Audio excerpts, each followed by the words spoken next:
நம சிவாய நம. அன்பர்கள் அனைவருக்கும் அன்பான வணக்கம்.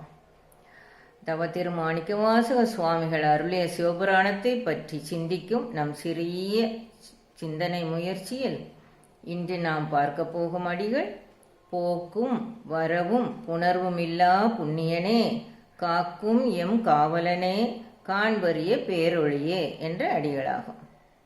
போக்கும் வரவும்.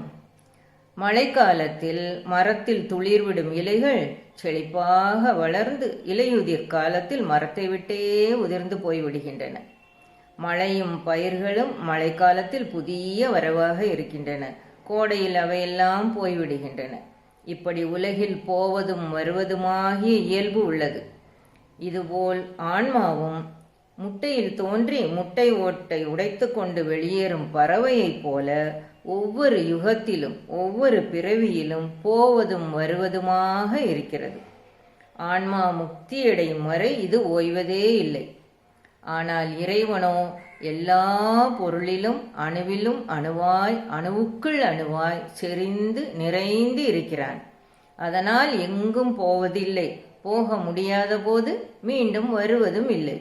இதையே சுவாமிகள் போக்கும் வரவும் இல்லாதவன் என்கிறார். புணர்வும் இல்லா. புணர்தல் என்றால் பொருந்துதல் அல்லது இணைதல். ஆன்மாவிற்கு இறைவன் உடலாகிய சட்டை, உலா வருவதற்கு உலகம், வாழ்வதற்கு வீடு, வீட்டில் வசதியாக இருப்பதற்கு உபகரணங்கள் என்று அனைத்தையும் ஆன்மாவோடு பொருந்த செய்கிறான். ஆனால் இறைவனுக்கு உடல் எடுக்கும் நிலையும் இல்லை, இந்த வசதிகளும் தேவையில்லை. இதையே சுவாமிகள் இறைவன் போக்கும் வரவும் புணர்வும் இல்லாதவன் என்கிறார். புண்ணியனே என்கிறார். ஆன்மாவும் அகண்ட பிரபஞ்ச பொருள். ஆன்மாவும் அகண்ட பிரபஞ்சத்தில் உள்ள பொருள் என்றாலும் மலங்கள் காரணமாக அறியாமை என்னும் இருள் மண்டிய உடலில் சிக்கி கிடக்கிறது. புண்ணிய வடிவான இறைவனோ எப்போதும் அகண்டமாகவே இருக்கிறான். அது மட்டுமல்ல, புண்ணிய செயல்கள் எல்லாமே இறைவன் வடிவமாகவே இருக்கின்றன. புண்ணியம் என்பது உயிர்களின் மலத்தை நீக்கும் கருவியாக இருக்கிறது. ஆகவே இறைவனை புண்ணியனே, புண்ணியமாயிருப்பவனே என்கிறார் சுவாமிகள். இனி காக்கும் எம் காவலனே என்கிறார். பிரபஞ்சம் முழுதும் அதை படைத்த காலம் முதலாக காத்து வருபவனே, வேறு யாராலும் காக்க முடியாது என்று தானே எல்லாவற்றையும் காத்து வருபவனே என்கிறார் சுவாமிகள். உயிர்களின் மலங்கள் நீங்குவதற்காக படைக்கும் அனைத்து பொருட்களையும் படைத்து காத்து வருபவன் இறைவனே. மனிதனை தவிர மற்ற உயிரினங்கள் இறைவனின் படைத்தல் காத்தல் இவற்றை பற்றி அறிவதே இல்லை. அதனால் அவை இறைவனை பாராட்டுவதும் இல்லை. மனிதனுக்கு மட்டுமே கிடைத்த வாய்ப்பாகும் இந்த இறைவனை பாராட்டுவது. சுவாமிகள் இங்கே மனிதர்கள் சார்பாக மட்டுமல்ல, மற்ற எல்லா உயிர்களின் சார்பாகவும் இறைவனை பாராட்டிட நினைத்து எம் காவலனே, எங்கள் அனைத்து உயிர்களின் காவலனே என்று நம்மையும் சேர்த்து கொண்டு இறைவனை சொல்லி பாராட்டுகிறார் சுவாமிகள். குறைகளை உடைய எளிய அறிவை உடைய மனிதர்களாகிய நாம் செய்யும் குற்றங்களையும் பொறுத்து வலியவனாகிய இறைவன் எல்லோரையும் காக்கிறான். அப்படி பொறுமையுடைய இறைவனை எம் காவலனே என்று போற்றுகிறார் சுவாமிகள். காண்பரிய பேரொழியே.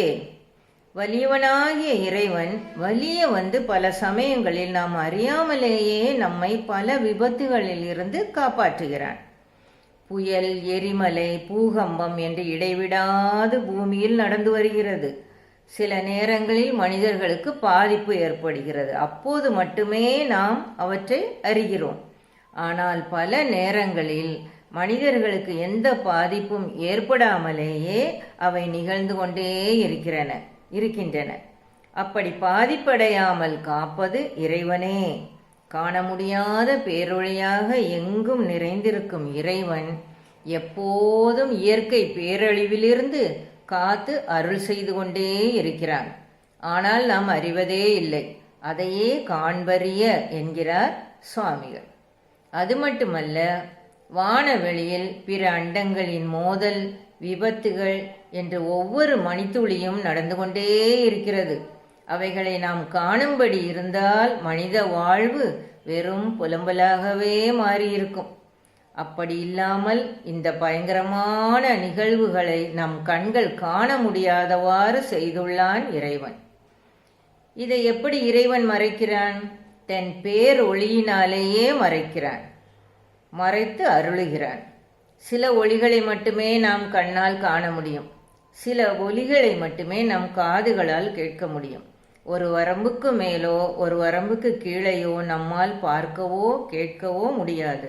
இதையே சுவாமிகள் இங்கே காண்பறிய பேரொளியே என்கிறார். எம்மை காத்து வரும், எம்மை காத்து காவல் தரும், காவலாக இருக்கும் இறைவனே, காக்கும் எம் காவலனே, கண்ணால் காண முடியாத பேரொளியே, காண்பறிய பேரொளியே என்கிறார் சுவாமிகள். ஓம் நம சிவாய நம. வெற்றிவேல் முருகனுக்கு அரோகரா.